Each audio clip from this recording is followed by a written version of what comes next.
Il y aura une messe familiale avec la famille et les amis de l'ancien président de la République. Juste après, il y aura les honneurs militaires dans la cour d'honneur des Invalides en présence du président de la République Emmanuel Macron. Et puis, il y aura un cortège funéraire qui s'élancera des Invalides jusqu'à l'église Saint-Sulpice, vous voyez, pour une nouvelle cérémonie. Alors on le voit, le convoi funéraire va arriver à l'église Saint-Sulpice. Pourquoi dans ce lieu de culte ? Eh bien parce que l'église de la cathédrale de Notre-Dame est toujours en travaux, donc les cérémonies officielles sont toutes réalisées dans l'église Saint-Sulpice. Alors là-bas, plus de 3000 personnes seront réunies, parmi lesquelles une trentaine de chefs d'État toujours en exercice, 3 anciens présidents de la République. Et tout va commencer à 11h45 à l'arrivée du convoi funéraire. Ensuite, à 12h, il y aura un service solennel présidé par Emmanuel Macron.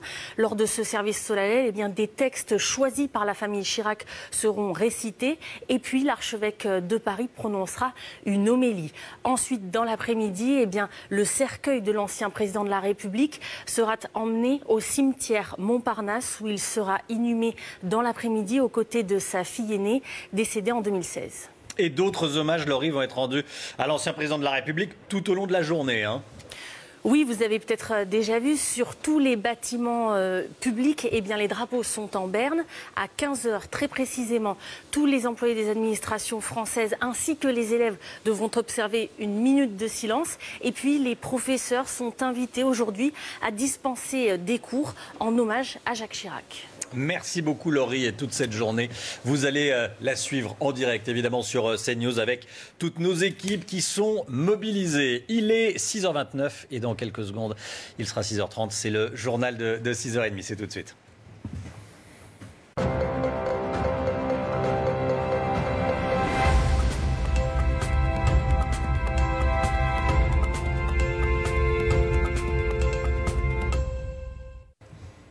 Le journal de 6h30, bienvenue à tous. Merci de démarrer cette journée avec nous. Voici les titres.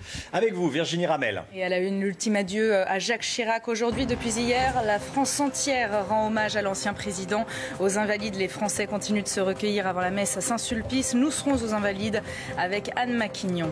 Face au succès de cet hommage populaire, la fille du président Claude Chirac, particulièrement touchée, elle a tenu à remercier un par un les Français présents hier soir.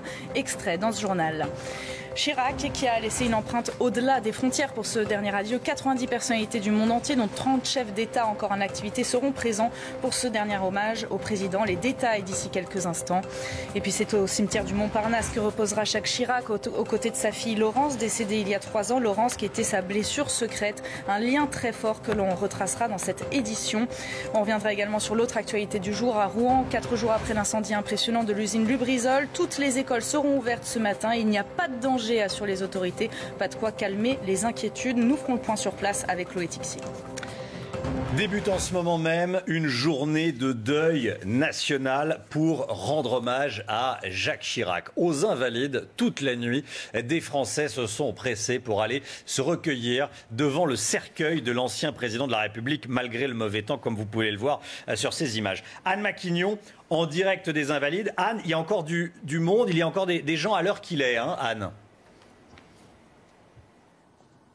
Oui, c'est assez impressionnant ce qui se passe ici, Romain, aux Invalides. C'est un flux continu de personnes qui continuent d'arriver ici, aux Invalides, pour venir rendre un dernier hommage à Jacques Chirac. Depuis tout à l'heure, c'est au compte-gouttes, mais elles arrivent les unes derrière les autres. Alors bien évidemment, ce n'est pas l'affluence qu'il y avait hier, où des centaines et des centaines de personnes se sont recueillies, mais ça rentre et ça sort, on continue. Alors il reste pour le moment une demi-heure aux Français pour venir se recueillir devant le cercueil de l'ancien président de la République. Vous pouvez le voir sur ces images de Florian Pomme, des personnes qui sortent des Invalides en continu, qui viennent de se recueillir sur le cercueil de l'ancien président de la République. Hier déjà, l'image était impressionnante. Plusieurs centaines de mètres de queue, de personnes qui ont voulu venir rendre hommage à Jacques Chirac. Un hommage populaire, comme le souhaitait la famille de l'ancien président de la République, qui a beaucoup touché la fille de Jacques Chirac, Claude. Elle a pris le temps hier de venir remercier quelques Français qui s'étaient déplacés. Regardez, c'était hier soir.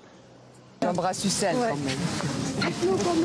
Merci pour tout. Merci à vous en tout cas. Vraiment. Toutes nos condoléances. Vraiment, de prendre le temps comme ça à dimanche. Non, moi c'est mon cœur, c'est mes origines.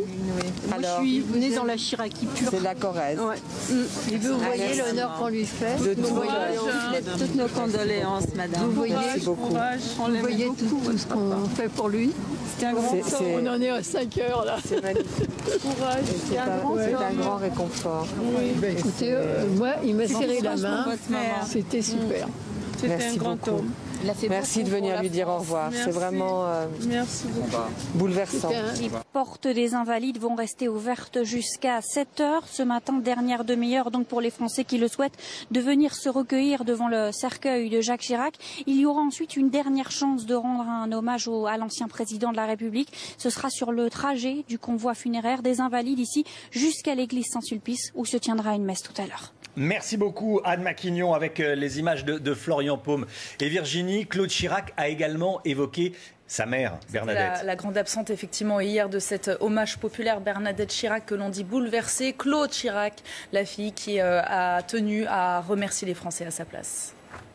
Ma mère aussi a vu ces personnes qui sont venues dire au revoir à mon père, à Jacques Chirac, et ça a été pour elle beaucoup d'émotions, un grand réconfort, et ça a été pour nous aussi, on a été tellement touchés qu'on s'est dit un peu comme ça, spontanément, on y va, on va dire juste merci, voilà, donc c'est tout simple et c'est normal. C'est un événement extraordinaire. Ouais, donc on voulait juste dire merci et voilà, on l'a fait avec notre cœur. On n'aurait jamais imaginé ça. On n'aurait jamais imaginé ça, dit le mari de Claude Chirac. Énormément d'émotions devant les Invalides. On est sur place en direct, évidemment. Regardez le programme de la matinée. Il va y avoir une messe familiale, cérémonie à partir de 9h30. Ensuite, départ du convoi funéraire à 11h depuis l'hôtel des Invalides, départ de l'hôtel des Invalides, direction l'église Saint-Sulpice, cérémonie religieuse à midi en présence du président de la République Emmanuel Macron, de 3 anciens présidents français, Valéry Giscard d'Estaing, François Hollande et Nicolas Sarkozy évidemment, et puis également des dizaines et des dizaines de chefs d'État étrangers, certains en fonction, d'autres qui l'étaient au moment où Jacques Chirac était président, Virginie. Oui, parce que l'empreinte qu'a laissée Jacques Chirac dépasse évidemment les frontières françaises. Pour ce dernier adieu à l'ancien président, de nombreux dirigeants du monde entier seront présents. Je vous propose de regarder ce sujet. Il est signé Claire Sergent et Marc Pope. Ils sont une trentaine à avoir annoncé leur présence. Parmi eux, Vladimir Poutine. Le président russe décrivait en juin dans une interview au quotidien britannique le Financial Times Jacques Chirac comme le dirigeant étranger qui l'avait le plus impressionné. Aux côtés du chef du Kremlin, le président italien Sergio Mattarella, le premier ministre hongrois Viktor Orban, le président allemand Frank-Walter Steinmeier et Jean-Claude Juncker, le président de la Commission européenne, ou encore le premier ministre belge Charles Michel. L'ex-chancelier allemand Gerhard Schröder fera également le déplacement. Il incarnait avec Jacques Chirac le couple franco-allemand et se souvient de lui comme un grand Européen et un ami. Jacques Chirac était aussi l'ami du Congo et de l'Afrique. C'est avec ces mots que Denis Sassou Nguesso lui a rendu hommage. Le président congolais sera également présent, tout comme l'ancien chef de l'État sénégalais Abdou Diouf, un proche du président défunt que certains surnommaient Chirac l'Africain. Alors à midi, Gérard, un service solennel, comme dit l'Élysée, sera présidé par Emmanuel Macron. À midi, à l'église Saint-Sulpice, ce qui n'avait jamais été le cas lors des précédents deuils présidentiels. Gérard, il y a un imbroglio entre l'évêque de Paris et la présidence de la République. Oui, pas facile de concilier une cérémonie religieuse et une république laïque. Il y a 6 mois, l'Élysée avait pourtant fixé les modalités de l'hommage rendu aux anciens présidents de la République avec une célébration à Notre-Dame ou à cause de l'incendie, donc à Saint-Sulpice. Cela n'a pas empêché un petit cafouillage que nous raconte le Figaro, le diocèse de Paris annonçant une messe présidée par l'archevêque de Paris, Monseigneur Aupetit, tandis que l'Élysée parlait d'un service solennel présidé par le président de la République. Une formulation assez maladroite et rapidement retirée. Le président d'une République ne peut pas présider un office dans une église. Alors finalement, le cérémonial qui a été retenu sera exactement identique à ceux qui ont été suivis pour le général de Gaulle, pour Georges Pompidou et pour François Mitterrand. Une messe d'obsèques dans l'intimité familiale. Pour Jacques Chirac, ce sera dans la cathédrale Saint-Louis des Invalides, sans caméra ni photo. Et puis une seconde messe publique cette fois à Saint-Sulpice en présence de 80 personnalités du monde entier avec le requiem de Fauré, une homélie prononcée par l'archevêque de Paris, tandis que le président Macron sera le seul à s'incliner devant le cercueil. Merci beaucoup Gérard pour toutes ces précisions. Une absente à la cérémonie, Marine Le Pen, Virginie. L'entourage de l'ancien président a fait savoir qu'il ne souhaitait pas que la leader du Rassemblement national soit présente à l'église de Saint-Sulpice. Marine Le Pen a fait part de ses regrets sur Twitter. Nous prenons acte du refus de la famille Chirac de respecter les usages républicains. La présidente du RN fait ici référence à un décret qui autorise en fait les députés à être présents à ce type de cérémonie. Or, Marine Le Pen est députée du Pas-de-Calais. Réaction de Thierry Mariani, l'eurodéputé du Rassemblement national. Il regrette la décision de la famille Chirac. Si Marine Le Pen allait désormais aux obsèques, tout le monde dirait que la volonté de la famille a été bafouée. Donc elle n'a pas d'autre choix. Après, je ne veux pas polémiquer, mais c'est quand même un moment d'unité nationale qui, à mon avis, est un peu gâché. Je ne sais pas ce que doivent penser le tiers des Français qui ont voté pour Marine Le Pen aux dernières présidentielles. Est-ce qu'eux aussi doivent être exclus de cet hommage ? Et puis, réfléchissons 2 minutes. C'est quoi ? C'est une sorte d'omerta familiale. Alors, le crime de Marine Le Pen, c'est d'être la fille de son père. Voilà.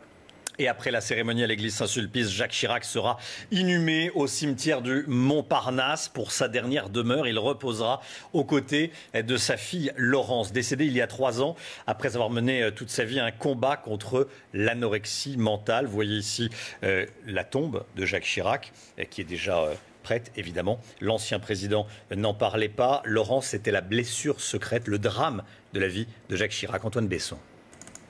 Aux côtés de Bernadette et Jacques Chirac, leur fille Laurence, l'aînée de la famille. Brillante et passionnée de musique classique, la jeune fille grandit durant l'ascension politique de son père. Je pense que papa est assez